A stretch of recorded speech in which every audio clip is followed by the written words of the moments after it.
As any engineer knows, a great creation is made up of many components, much like the human body and all its vital organs.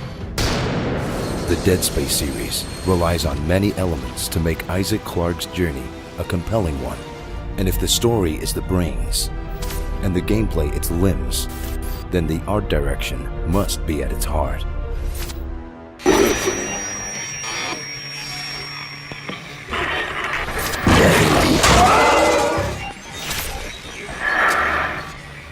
Lighting in Dead Space is almost a character in itself, alive and always reacting to Isaac's presence.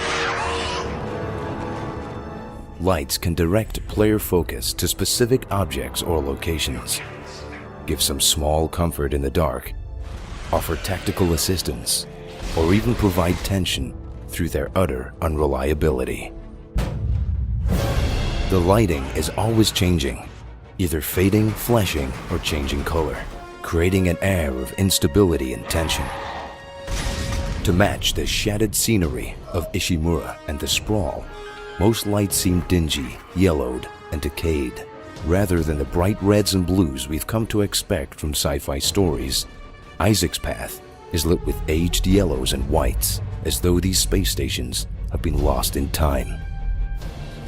The technology used by Isaac and the other characters also seems old and broken down, as if it could short-circuit at any moment. Since the last time Isaac spoke with Nicole was through a grainy static-filled log shown at the start of Dead Space 2, video static and interference also play an important role in the marker's distorted vision of her. Much of the technology in Dead Space 3 takes this feeling of brokenness a step further, as a lot of it is from an expedition lost 200 years prior to the events of the series.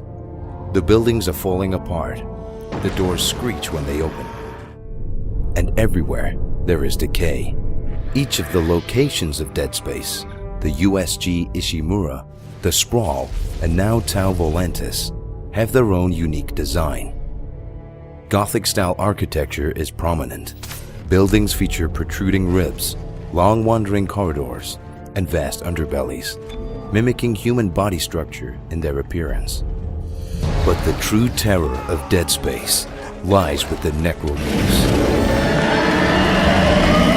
These hideous, twisted visions of humanity exist only to kill, and yet the tiniest glimmer of the people they once were still exists in their clothes and corrupted faces. Their bodies have been bent, broken, and repurposed from dead flesh to slash, gut, and gore. From the hulking brutes to the nightmarish lurkers, each and every necromorph has been designed to terrify and horrify as they haunt dark spaces in search of victims.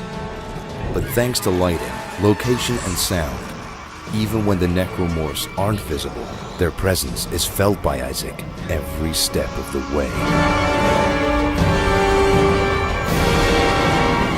But he isn't going down without a fight.